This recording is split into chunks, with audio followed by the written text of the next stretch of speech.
Living in a gated HOA community means dealing with a certain level of nonsense. I'd gotten used to the passive-aggressive notes, the arbitrary landscaping fines, and even the occasional glare from neighbors who thought they ran the place. But nothing prepared me, or my wife, for the moment when Karen decided to steal her federal badge. That was the moment it went from petty to federal. Let me start from the beginning. My wife's not someone to mess with. My wife, Laura, works in federal enforcement. Let's just say the kind where her credentials aren't just for show. She carries a badge, a secure ID, and sometimes a sidearm. She's discreet and professional, never flaunting her job, but her presence commands respect. She's also got nerves of steel and has been in situations far scarier than a suburban pool dispute. Which is why the day Karen snatched her badge, I knew something big was about to happen. The confrontation. It was a Saturday and Laura and I were relaxing at the neighborhood pool. HOA had recently put out a memo limiting non-residents at the facility. Because Laura's always cautious, she clipped her government badge inside a zipped pool bag, just in case someone challenged her. And someone did. Cue Karen. Karen, our local HOA busybody, had been patrolling the pool all morning like she was on a mission. She saw Laura lounging and made a beeline for us. "You can't be here," she snapped. "I haven't seen you at the HOA meetings." Laura raised an eyebrow. "I live here." Karen crossed her arms. "Do you have proof of residency?" "I don't need to show you anything," Laura replied calmly. "But I'm here with my husband. We've lived in Unit 22B for 5 years. Karen wasn't having it. She stormed off but returned minutes later while I was in the water. She must have rummaged through Laura's unattended bag, because suddenly she had her hand up, triumphantly holding Laura's federal badge like it was stolen treasure. "Gotcha," Karen smirked. "This looks fake anyway."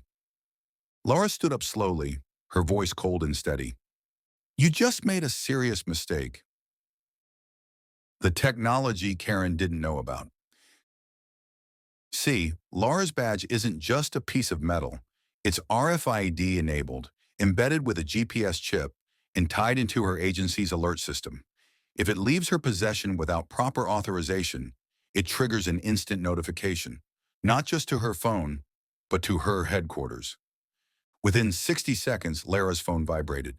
The alert came through. "Badge status, separated, location confirmed." Notification sent to command. Karen, still holding the badge, laughed.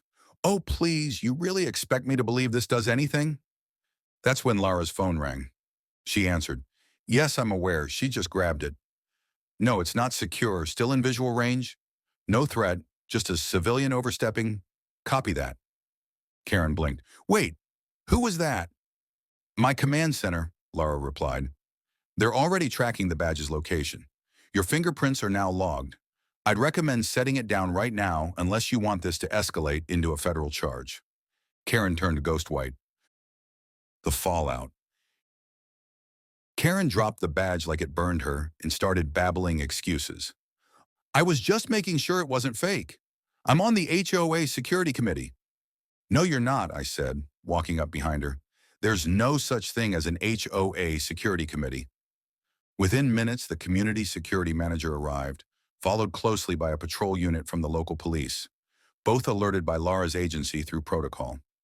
Karen tried to twist the story, but with witnesses and pool cameras rolling, there was no saving it.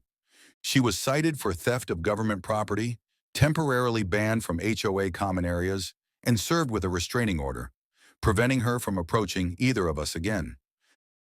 The lesson: you can bark about rules all you want, but the moment you steal federal credentials, even out of ignorance, you cross into a whole new world of consequences. Karen didn't know the badge was tracked. She didn't know it sent a signal the moment it left Laura's proximity. She didn't know that the agency Laura works for has dealt with worse threats than a nosy suburban woman with an inflated sense of power.